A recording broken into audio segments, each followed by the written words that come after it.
So you should be on a new clean page in your vocab notebook in the reading section. And at the top, the title of this chapter is Friend or Foe. So at the top, you should have friend or foe. Friend is F-R-I-E-N-D. Then, of course, the word or. And then the word foe is spelled F-O-E. Remember our capitalization rules. Not friender, but friend or foe.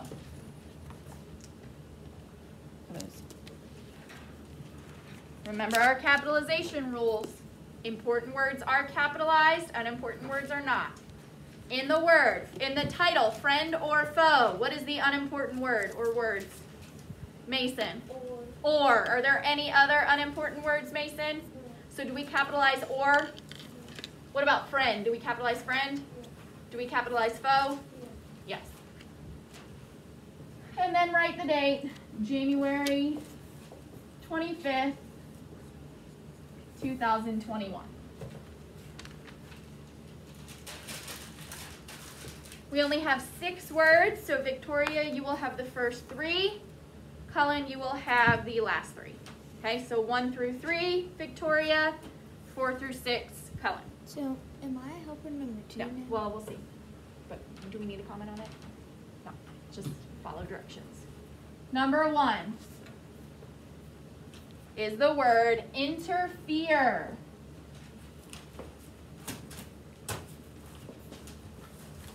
Interfere. I-N-T-E-R-F-E-R-E. That is 3 syllables. Interfere. I-N-T-E-R-F-E-R-E. Interfere. The word interfere is a verb. It's an action. Girls at home, are you able to see this marker, or do I need to switch out a new one? We're able to see it. Okay, I'll switch out probably after I do vocab today.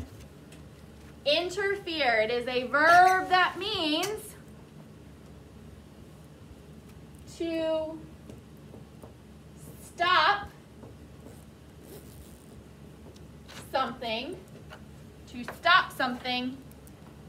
or to get in the way. Mason, what about you? Can you read this marker, or do I need to switch it out? Okay. Hopefully, yeah, I'll get through the vocab and then I'll probably switch it out. Interfere. I-N-T-E-R-F-E-R-E. It is a verb and it means to stop something or to get in the way. You've probably heard this word before. If you interfere with your mom cleaning the kitchen, you're getting in the way. Here it is in context. Rainy weather can interfere with our plans to play sports outdoors. That's happening today. Rainy weather is going to interfere with our plans for recess. Because it means, are we going to be able to have regular recess?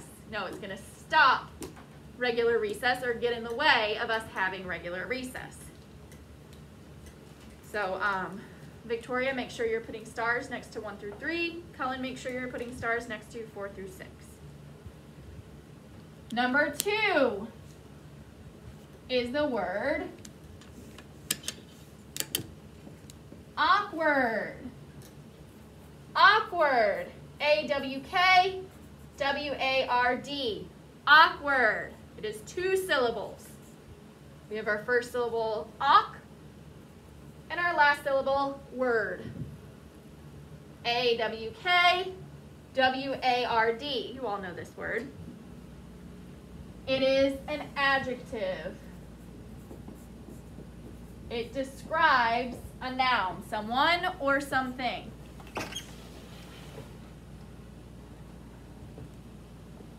And it means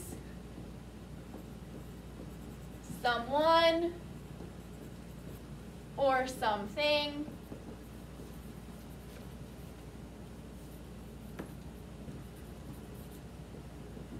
does not move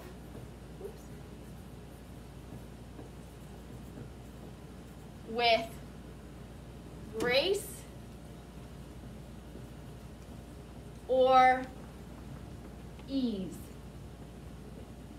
So we know awkward can mean a lot of things. In this story, we're going to read it about someone's movement, the way they move. So if you are an awkward dancer, like me, you don't move with grace or ease. Your movements as you're dancing are not smooth and nice and beautiful. So in this story, we're going to be using it to describe the way people move, or the way something moves. It does not move with grace or ease. It's not smooth. It's hard to move from one step to the next. That's how we're going to use it in this story. Here it is in context. Adam was so awkward that he tripped over his own feet. He did not move with grace or ease. Number 3, Victoria, this is still your word, is the word proclaim. Proclaim.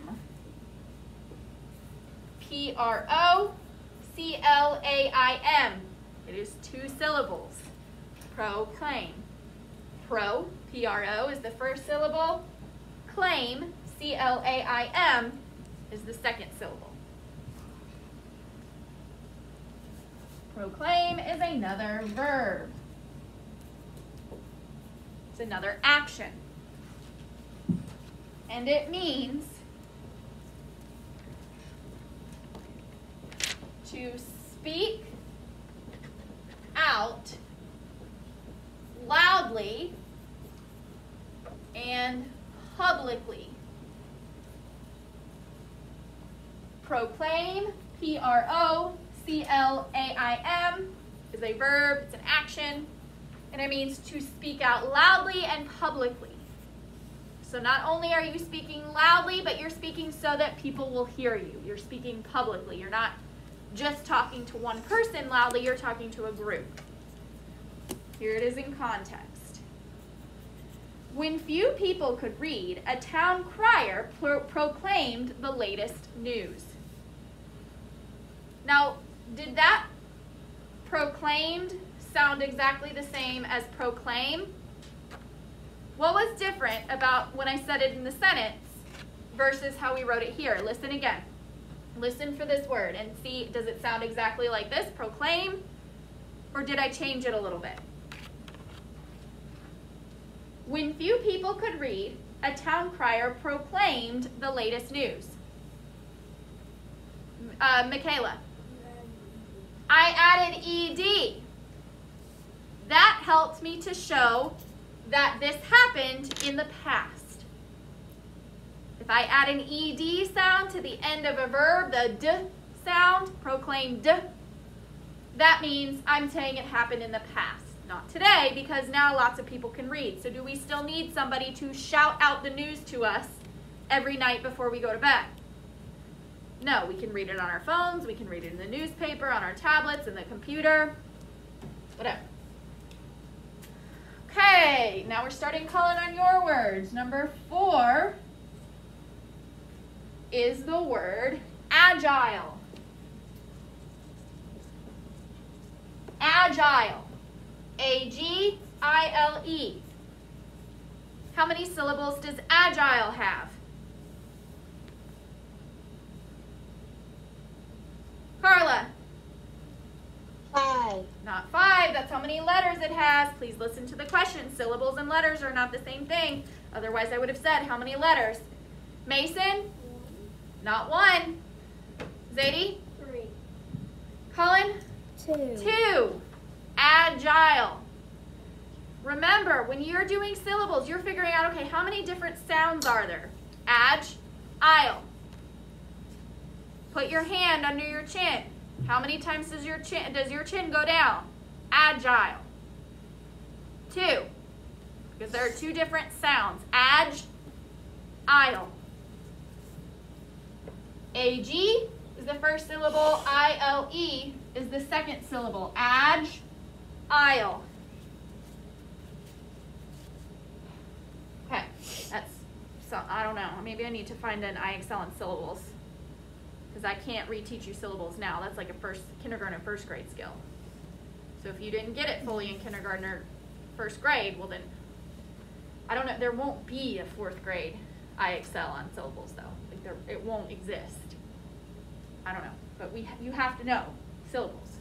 You should have already learned it. Agile is another adjective.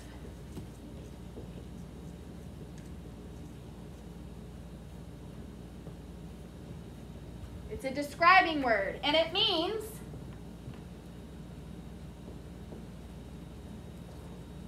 someone or something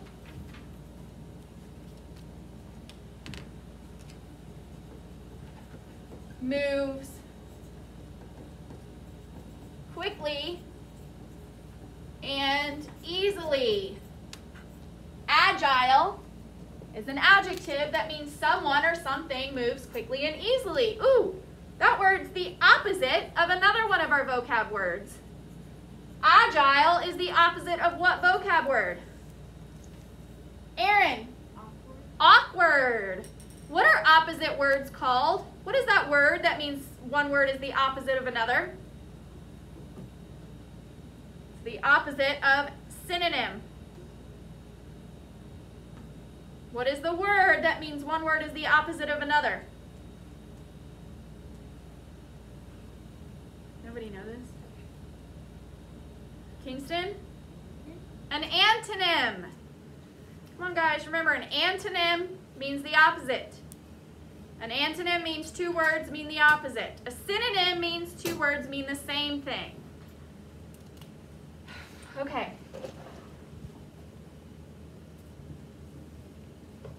Number 5.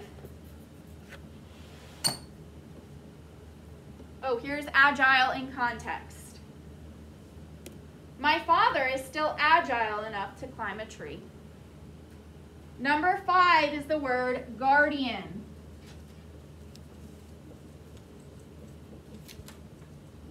Guardian. G-A-R-D-I-A-N. How many syllables does guardian have? How many syllables does guardian have? Michaela? 3. Guardian. Guardian. So G-U-A-R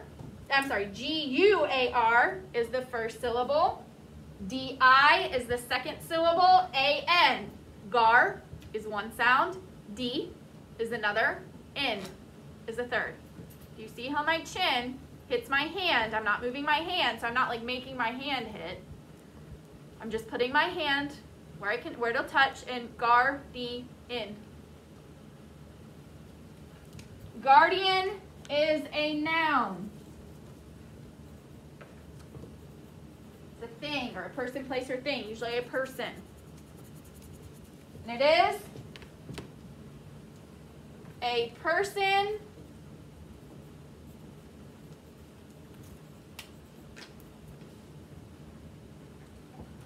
who protects other people or things. A guardian, G-U-A-R-D-I-A-N, is a noun, a person, place, or thing. It's a person. And it's a person who protects other people or things. Here it is in context. A female bird is often the guardian of her nest, while the male searches for food.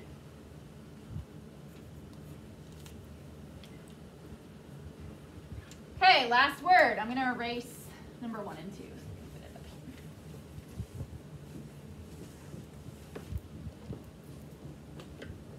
So number 6 is the word totter. Totter. T-O-T-T-E-R. How many syllables does totter have? Aaron? 2. Totter. So the first syllable, T-O-T, second syllable, T-E-R, totter. Totter is another verb, an action.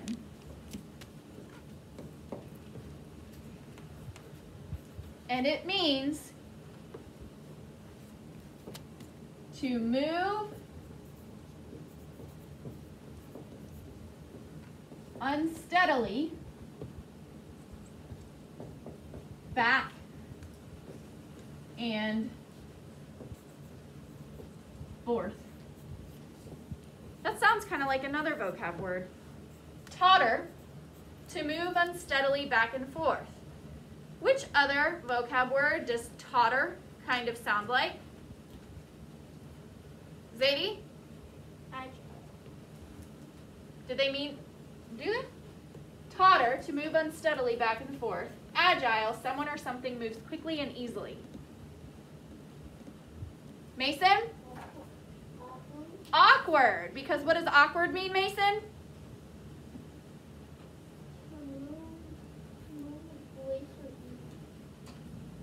To move with grace or ease? Make sure you're writing the whole word. That completely changes the meaning of the word. Michaela, what does awkward mean? Someone or something does not move with grace or ease. Were you looking at awkward or were you looking at agile? Or did you not copy awkward exactly as it was on the board? I was looking at awkward, but I didn't see the mouth. Huh? I was looking at awkward, but I did not see the mouth.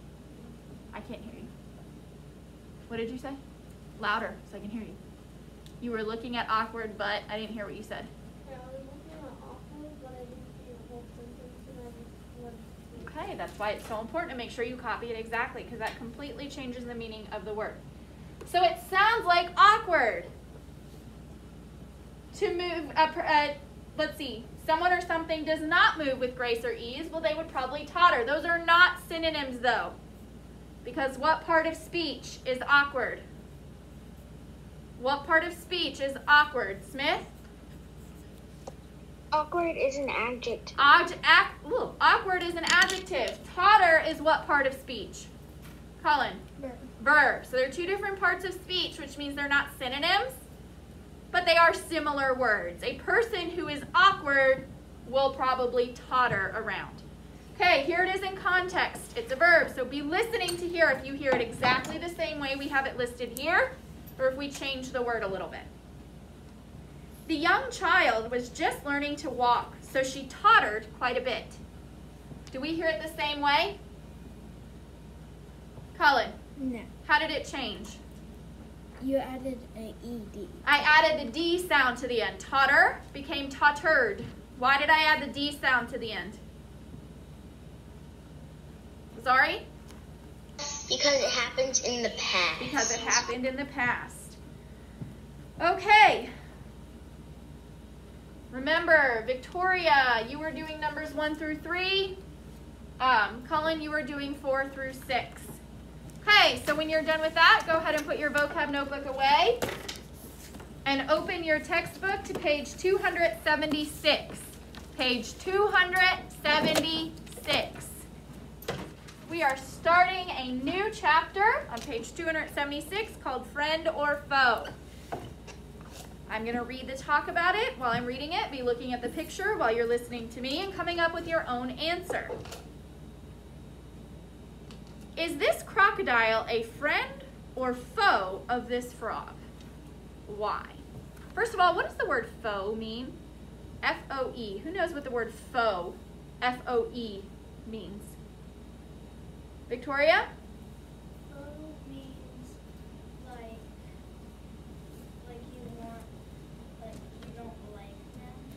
So it's a synonym of the word, starts with an E. Synonym means they mean the same thing.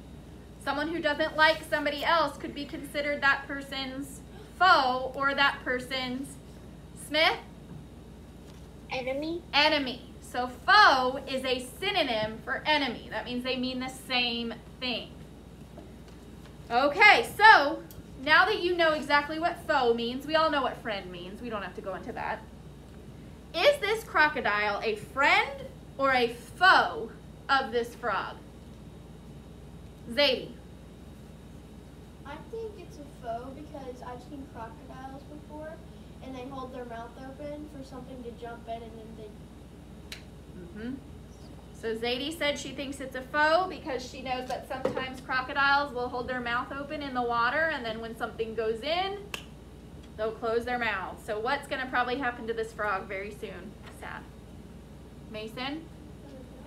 Well, it's going to get, why is it going to die? Because it's going to get eaten. Probably. But we can imagine a scenario where they're actually friends. Now, is that going to be real life?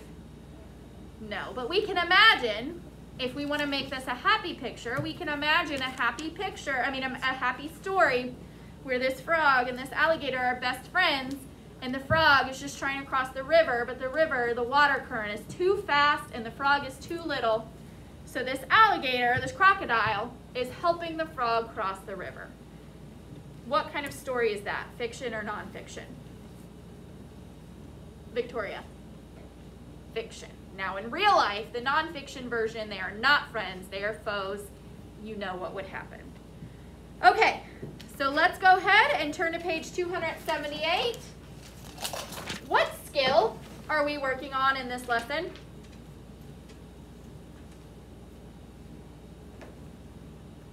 It's not here. We never see the skills on this page necessarily. But I have it somewhere where you can see what skill. Carla? Synonyms. No, well, synonyms, but that's not the skill. That's not the reading skill. Victoria? The author's purpose. Author's purpose. It's right here. We do these to figure out, to work on a skill. So we're working on author's purpose. We already worked on author's purpose. We're going to go a little bit deeper. What are the 3 reasons that authors write? What are the 3 reasons, the 3 authors' purposes? Michaela, what's one? To inform, which means they're trying to do what?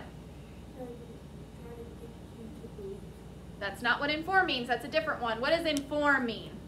When an author is writing to inform, what are they trying to do? Zadie? They're trying to give you information. They're trying to give you information. They're trying to teach you about something. Okay? So to inform.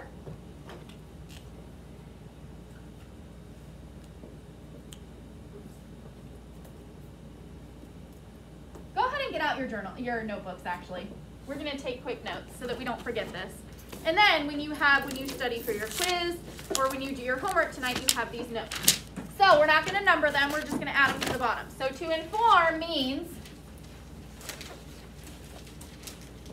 give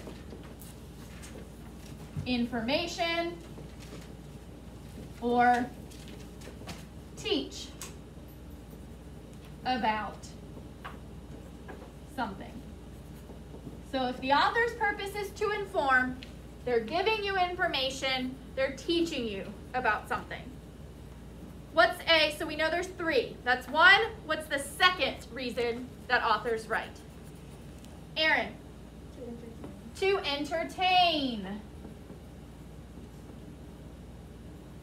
And when an author is trying to entertain, why are they writing that story? Zari? Just so we have something to do. So we have something to do, and how will we feel about it? Will we be like, that's stupid, I hate that? Or will we, Cullen? Like it. Enjoy it. Like it, enjoy it. And enjoy is just a more exciting word for like. So if an author's purpose is to entertain, they want us to enjoy reading it.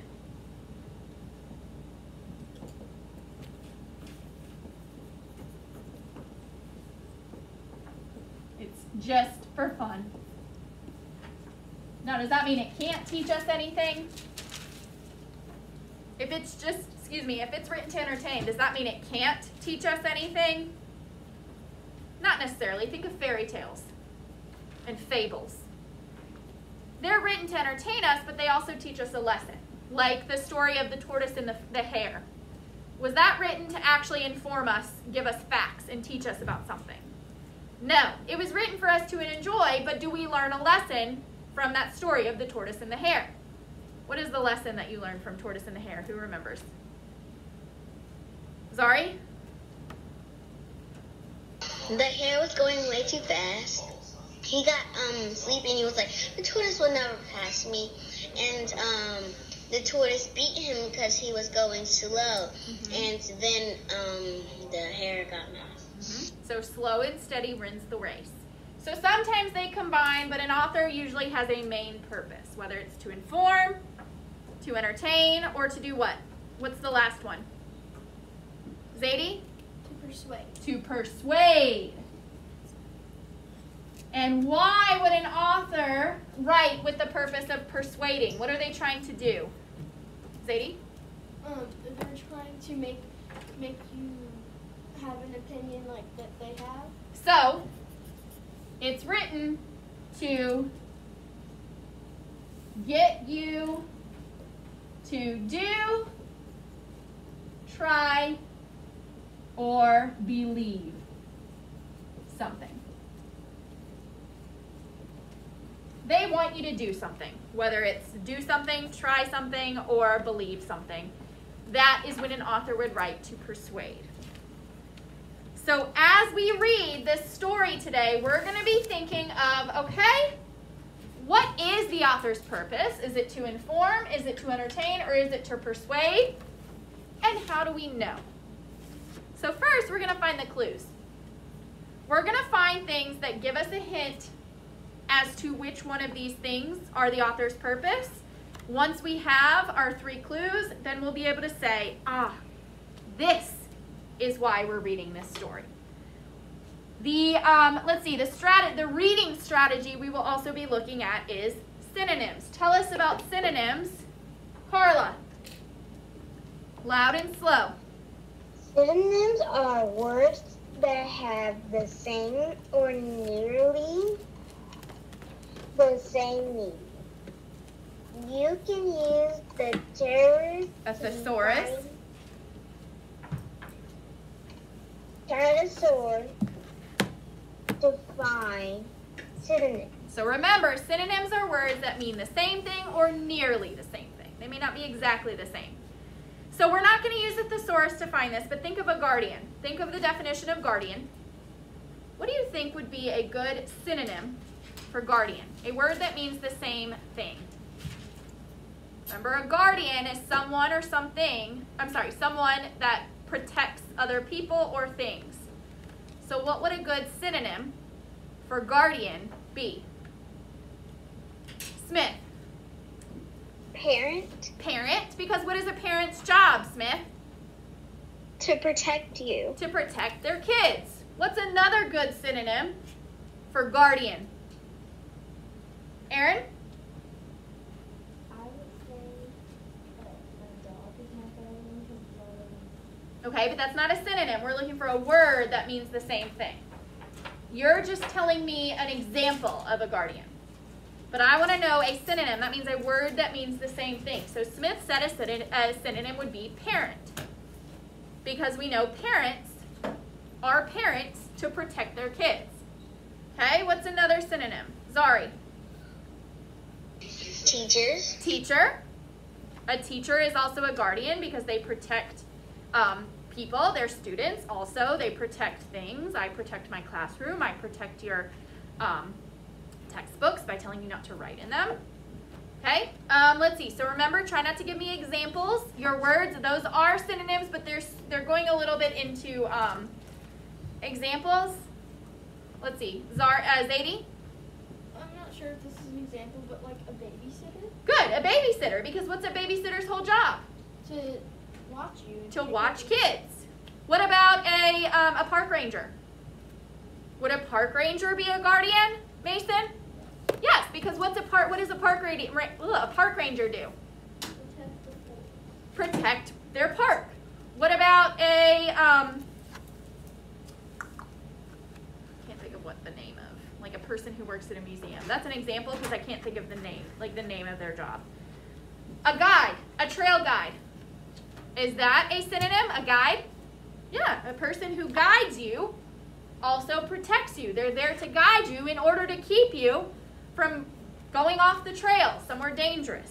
Kingston, do you have a synonym? I was going to think of a museum curator. A museum curator. I knew that word, but I wasn't sure if you guys would know. But yeah, Kingston, good. A museum curator.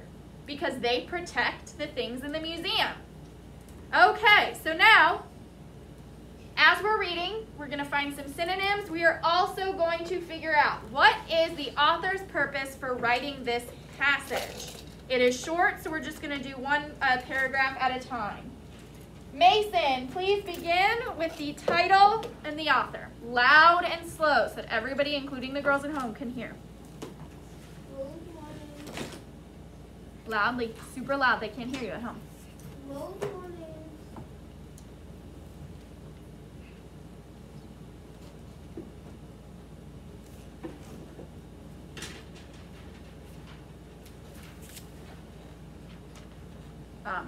Michaela? Mason? Remember, chunk it. So find the syllables, find where the sound changes, and read each piece. So cover up everything, but let's look at it. I'll write it up here.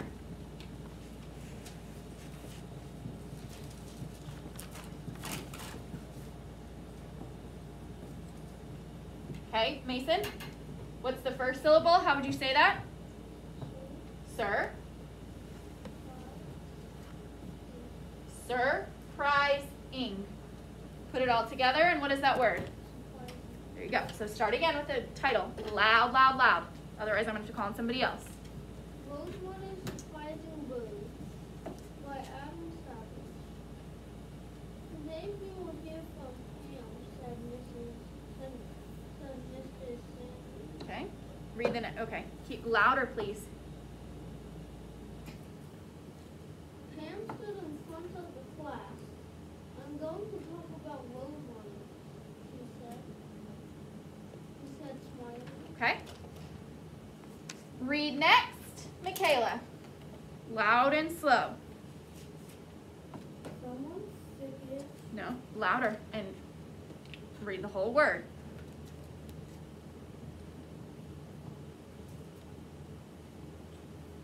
Someone snickered, but Pam didn't let a little noise interfere with her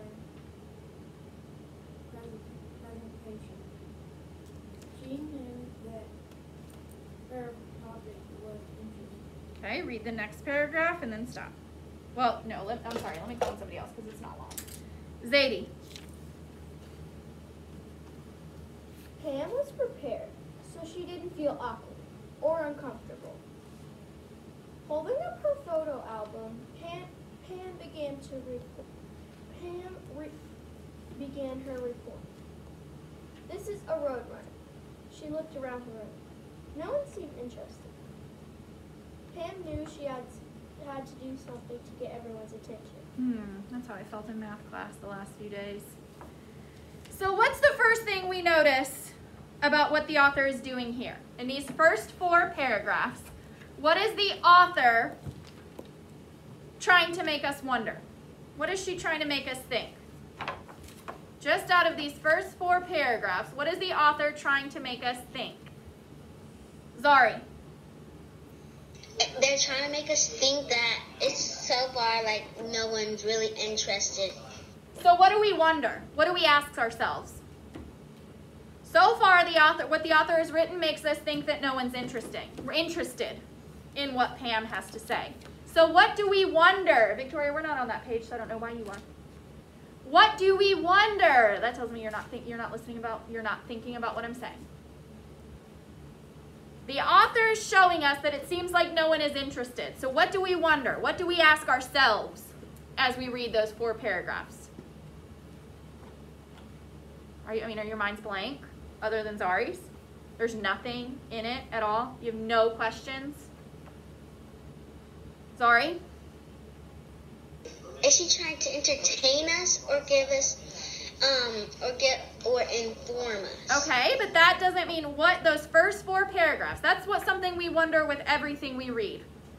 We don't need to read any of it to wonder that because we wonder, are we reading this to entertain us? Are we reading it to persuade? Are we reading it to inform? We don't have to read anything to wonder those things, but based on those first 4 paragraphs and knowing that the author is making it seem like no one is interested, what do we wonder about what's going to happen? Zadie. I wonder if what she says will make them more interested, or why they aren't already interested. Okay, good. So, the author makes us wonder if, who is it that we're talking about right now? Who is this person that we're talking about right now? Colin? Pam. Pam. If Pam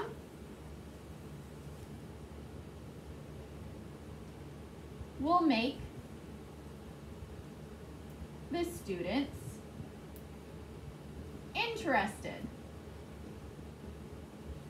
Now, does that tell us what the author's purpose is yet? Does that tell us whether the author's purpose is to inform, entertain, or persuade? Not yet. It could really go any way at this point, because maybe Pam is about to do something wild and crazy that probably wouldn't happen in real life to entertain us. Maybe Pam is about to tell us something that gets us to do, try, or believe something. Or maybe Pam is about to teach these kids, and therefore us, something. Okay. Smith, please read next.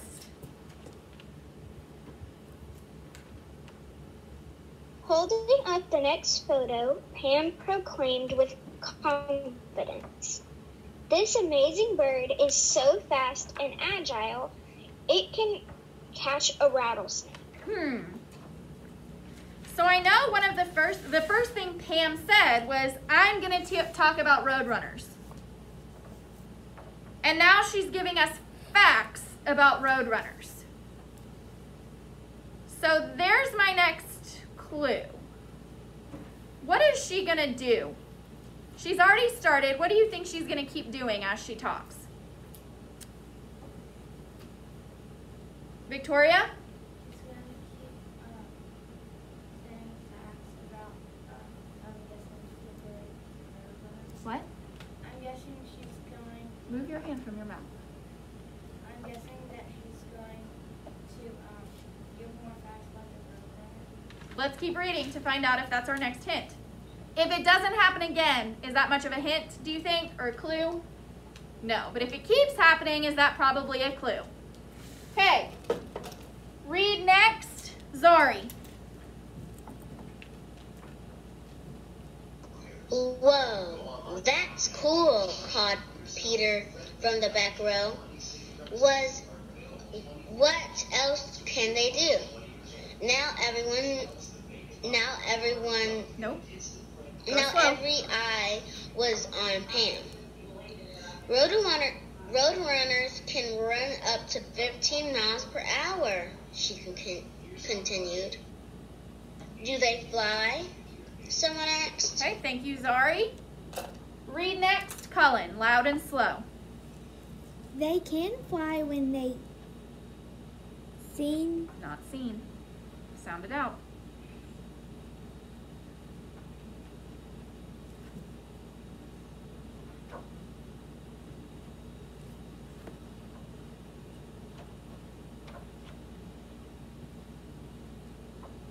Chunk it. Cover up everything but S-E-N. How would you say S-E-N? Sen. Now add S-E to the end. How would you say S-E? So, sen and s. What is that word if you put it all together? Sen, s. Sensen. Not sen-see. Sen, s. What is that word? Who can help her out? Carla? Sense. Sense. Come on, Colin. Figure out what word you know would make sense there. Sense-see, is that a word? So would that make sense there at all? No. Start again.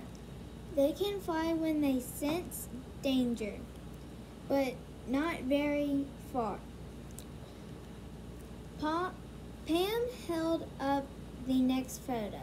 It showed the Roadrunners, black and white spotted feathers, and the crest on its head. Where did you get the photo? Asked Miss Sanderson. No, asked, not miss. You're adding extra syllables. There's not even that many syllables. Asked. That's not miss.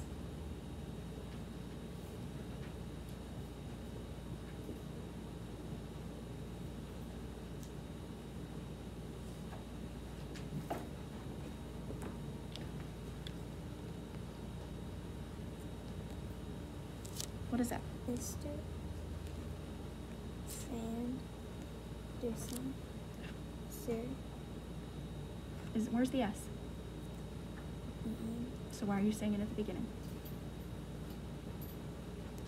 Sand. Sanders. What is that? Sanders.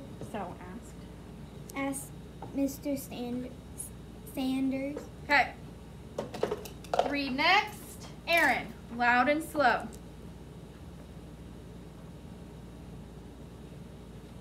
I took these while I was visiting my grandmother in Arizona. Louder. Louder. I see, said Mr. Sanders. Is there anything else you'd like to tell us? I learned that a roadrunner is a very clever guardian of its young. Let's say an enemy comes near a roadrunner's nest. The roadrunner pretends to have a broken leg and leads the enemy away. I watched the roadrunner as it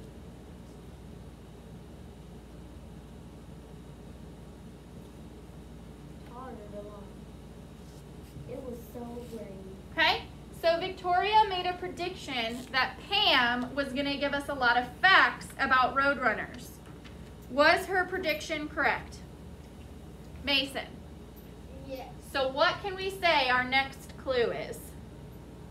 How can we put that in a sentence form?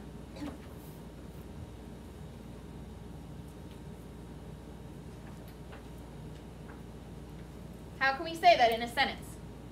Mason. What's our next clue?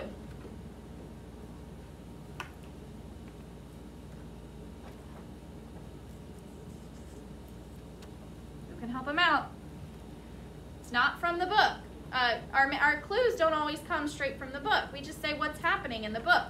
So what's our next clue to the author's purpose? Come on, guys. I've already told you what it is. You just have to write it. You just have to say it in a sentence. I've already told you what the clue is. I don't know why you're struggling. You just have to say it in a sentence. Kingston? Pam's informing the class about roadrunners. So, Pam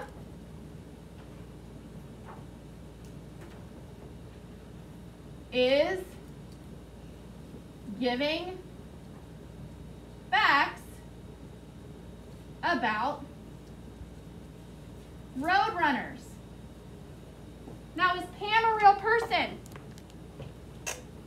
Pam is just a character in the story. So who's really giving us facts about roadrunners? Zadie. The author. The author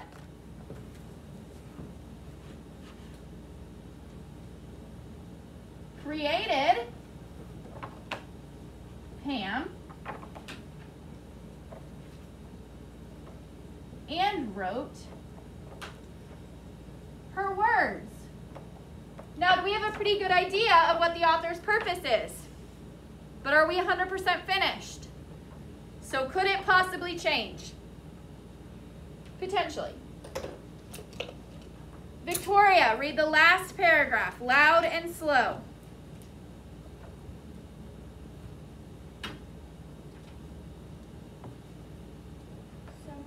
Louder.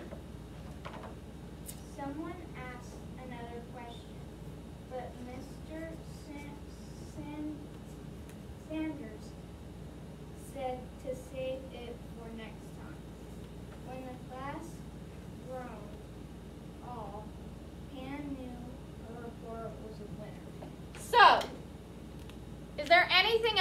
happens to tell us what the author's purpose is. Well, but we still need another clue. So what didn't happen the whole time we read? What did not happen? What did the author not do the whole time we read? Zari? She didn't just give us facts.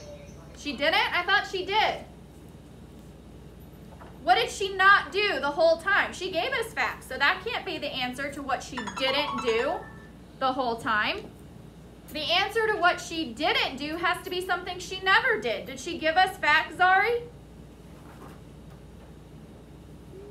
Yes. So is that the answer to my question? No. No. What did she not do? Or he, because I think it's a man. Yeah, Adam. What did the author, not do the entire time we read? Think about the other author's purposes. Did he not give information or teach us about something? Did we enjoy it? Did he write it so that we did not enjoy it? Did he not write anything enjoyable? Did he not try to get us to do, try, or believe something? Zadie. He didn't try to persuade us. The author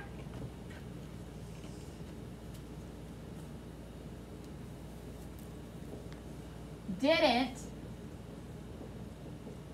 try to persuade us. Did the author, through Pam or through anybody else, ever say, Roadrunners are really cool, you should like them? Roadrunners need to be protected. You should buy a Roadrunner and keep it as a pet. No, he didn't say anything like that through any character. So he's not trying to persuade us. Now, this may be a story that you did enjoy reading, but what do the clues lead us to believe the author's main purpose was? We may have enjoyed reading it, but was that the author's main purpose? Smith, was the author's main purpose to entertain us? No. No, we just may have been entertained along the way. What was the author's main purpose? Smith? To inform us. The author's, oops, don't capitalize that because we're not saying exactly who it is. The author's purpose is to inform. So, you will have homework tonight. Vocab on one side, author's purpose on the other. Please do not forget your vocab notebook. Every time we do the first story in a chapter, what do you always have to bring home? What do you always have for homework? The first day we start a chapter. Colin? Vocab. Vocab. So what do you always have to take home when we have vocab homework? Smith? Your vocab notebook. Your vocab notebook. That's been happening since August, so should I have to tell you? No, a lot of people forgot last Monday just because nobody said, but you knew you had vocab homework. Don't rely, your parents, your teachers can't tell you. Front of your homework is vocab. Remember, if you're not sure which one's the front, where can you look to figure out where your name, number, and date goes? Michaela? The page number. This page is 75. This page is 76. Which page is the front? Victoria? 75. So if you write your name on page 76 and not 75, I'm going to say -5 points, no name. Okay, so the front is vocab. You're reading the whole passage and filling in the blanks. We already have practice with these with the science vocab. So if you've been doing them and doing them correctly, shouldn't be a struggle. On the back, you're figuring out author's purpose. For the author's purpose to inform, what does the author have to tell us? A lot of what? If the author's purpose is to inform, what are they going to tell us? Aaron? They're going to tell us a lot of facts. A lot of facts. Facts are real, right? So what if you read something and it sounds like facts, but you know it's not actually true? But they're writing it, it sounds like they're writing it to inform, but you know those things aren't true. Would it be written to inform? Zadie? No. No. Keep that in mind as you read. Any questions about homework? Okay, put that in